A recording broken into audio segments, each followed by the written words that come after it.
So let us understand the code, and I am edited this code in the Thorny editor, which has been provided in the Raspberry Pi itself, okay, which will come inbuilt with the Raspberry Pi. Other than this thing, we are having idle, scratch, and other things, but this is the ready editor wherein we can directly edit the programs and also compile and run it. So this program, whatever I'm showing, is for just using how to use the LDR sensor, as I mentioned with the application. So it's very few lines of code I have written here. So you can see here I've imported a package GPIO and created an object GPIO. From the RPI package, I've imported a GPIO class and created an object of it, so that I can keep on calling the functions with respect to this object. So there is no need to call again and again the package or the class. Okay, directly we can just use the object and the function, whatever that is needed. And beforehand, we have to understand which pins we have to use for the programming, because as I mentioned already, with respect to the pin configuration of the Pi, whether we have to use the BCM pins or the board pins. So here I am directly passing the parameter with respect to the GPIO package, GPIO object as board pins, which will be given to the set mode function, so that it will be set the physical pins to be used on the Pi board.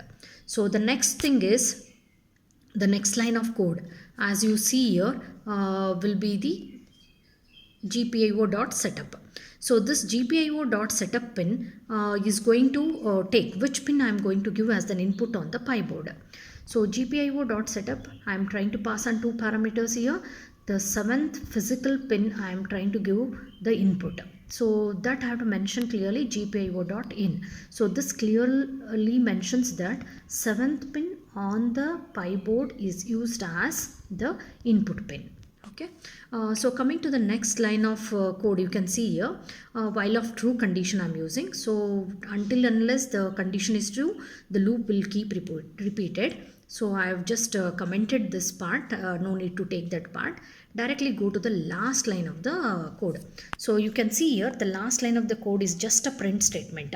Inside the while statement, I'm just using only one print statement, which is going to print the input whatever the pin number 7 has been taken. That's all.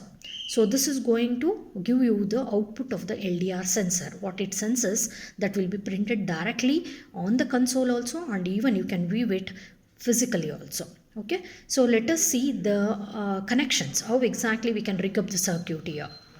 In order to see the connections, I am taking you onto the physical board here.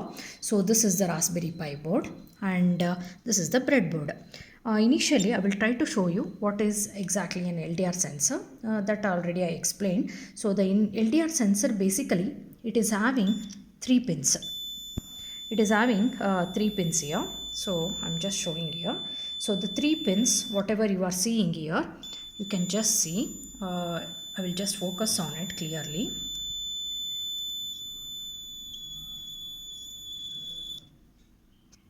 Yeah. So you can just see.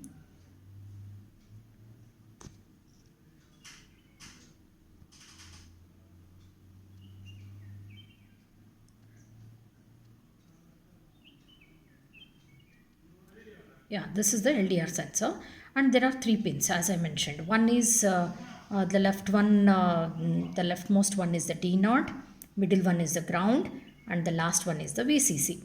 So accordingly, we have to connect each of these pins to the breadboard and also to the Raspberry Pi device. Okay, so let us see how exactly I have done the connections, and along with that, 2 actuators I am using. One is the LED and another one is the buzzer. So from the LDR, I have taken 3 connections like this. So the first pin, D0 pin, that is the output, the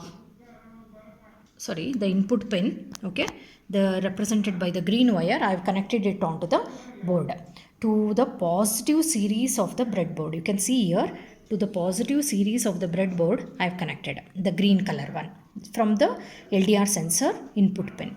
Okay, from here you can check out the black wire. So the black wire has been connected to onto the board pin number 7. So when I consider pin number 7, I have to go for inner reading. So this represents pin number 1 inside, 3, 5 and 7 I have been connected here, black color one. Okay. So coming back again here, so the third one. So the third blue colored pin, blue colored jumper, it has been connected to the positive leg or the big leg of the LED. Positive or the big leg of the LED. I will just show once how exactly the LED has been connected. So one is positive leg for which the blue colored wire has been connected. Another one is the small leg for which the resistor has been put here. And another leg of the resistor has been connected to, you can see here, the positive series of the breadboard. And why we are connecting resistor? Because you know that LEDs they can draw more current, and there is a possibility that they may damage the circuit on the Raspberry Pi board, or they may damage the board directly. So to resist the current or limit the current, we are using the resistor here, that is 330K resistor.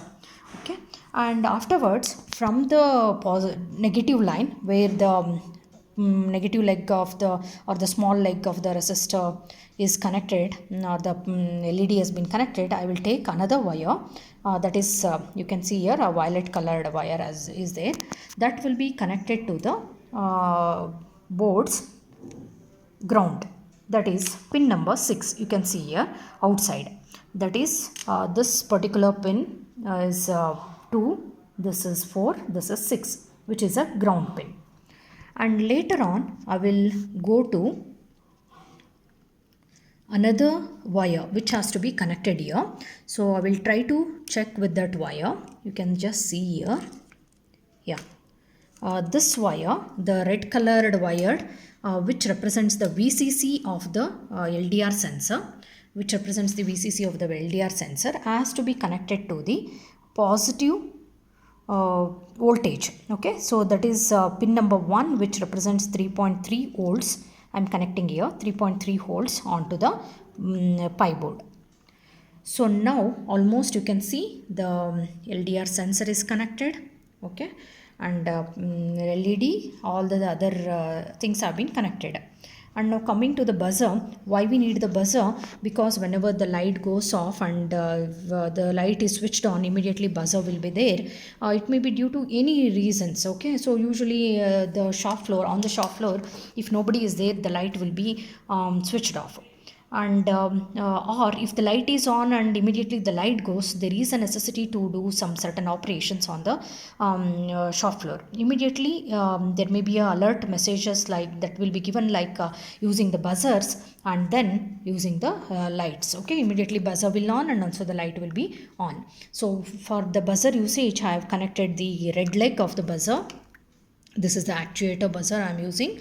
So this buzzer's red leg, I have connected it to the positive or the big leg of the LED, from where again the input is given to the input of the LDR sensor also, it is there. Okay, input of LDR sensor, and also from input of the LED is given here. From there I have taken the input to the board pin number 7. Okay, that is the reason why there are 3 connections here. And the black leg of the buzzer, you can see here, the black leg of the buzzer has been connected to the resistor leg, that is a resistor line that will be connected to the small leg of the LED. So this is all how we can connect and rig up the circuit and check out the functionality. Okay, and the code is also ready. I will just make the show the how exactly to run the code. And now right now the light is totally on and the circuit is also ready. The light is on and the circuit is ready. Let us run the code now and check how exactly it is going to give the output. So this is the Thorny editor, as I told I am using. Okay, I am just running the code now. Yeah, I will run the code. So you can see here it will compile and start running the code. You can see the output. So since the light is very much or pretty much visible, there is no need to switch on the light, and the buzzer will also not glow because it is showing 0. Okay, if at all there is some darkness, I will try to close the LDR sensor with my hand like this. I will try to, I will just try to focus on it. Okay.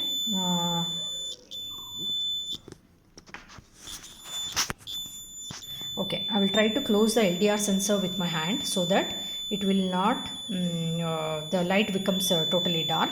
Immediately the buzzer will start glowing and also the light is on. Okay, you can see the light is on there. If I leave, the light will not glow. Again, if I close, the light will on. So like this, this kind of applications can be built across the shop floor, and you can even make it as one particular package and install it in the system itself, and you can view what exactly is happening on the shop floor. This is one simple application I mentioned. And if at all, because it can be on 24/7.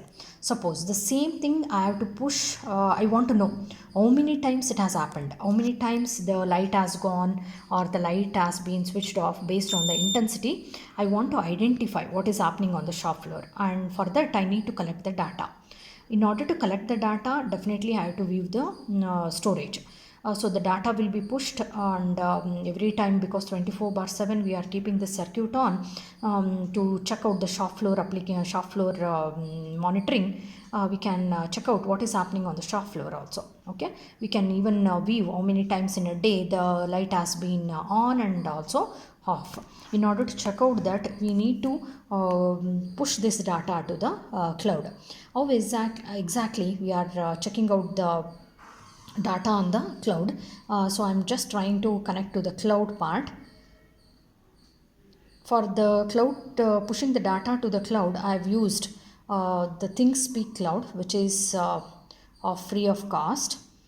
So you can just go to, but the number of channels what you create and upload is limited. Only at a time you can have 4 channels, and the remaining channels you can delete. So this is the ThinkSpeak cloud that I have created. Okay, you can just go to thinkspeak.com and you can create your own cloud and channels for pushing the data to those things. Okay, so this is the LDR cloud. I will just click onto this cloud I have created. Okay, it will show that LDR cloud and the channel ID and who has given the access and to view the light sensitivity data. Okay, for what we are viewing for the industrial application. Suppose I'm just telling the channel status. You can see here what is the channel status. Okay, it will show exactly the channel status like this. So the light is continuously on, so there is no need to glow the or switch on the light. This is the status what it is showing from the past almost 45 minutes or something like that. It is showing the data. Okay, it is dependent. Again, if at all I want to switch on the light, there is a possibility that it may immediately take the value 1. Okay, so this is how exactly we can push the data and view the data in the cloud. And the same thing, I cannot go to system and again check what exactly is happening in the cloud and see this analysis. Instead of that, can we go to the mobile app and check the status, the same status? It is possible that we can even create a, we can have a ready app, ThinkSpeak app, and we can view the same visualization in the app also for any of the decision taking purpose onto the shop floor. So I'm going to just explain how exactly the app is used for viewing the same thing. Wherever we go, we will be having the mobiles and we can check the status, what is happening in that particular channel. Okay, so let us see the app now.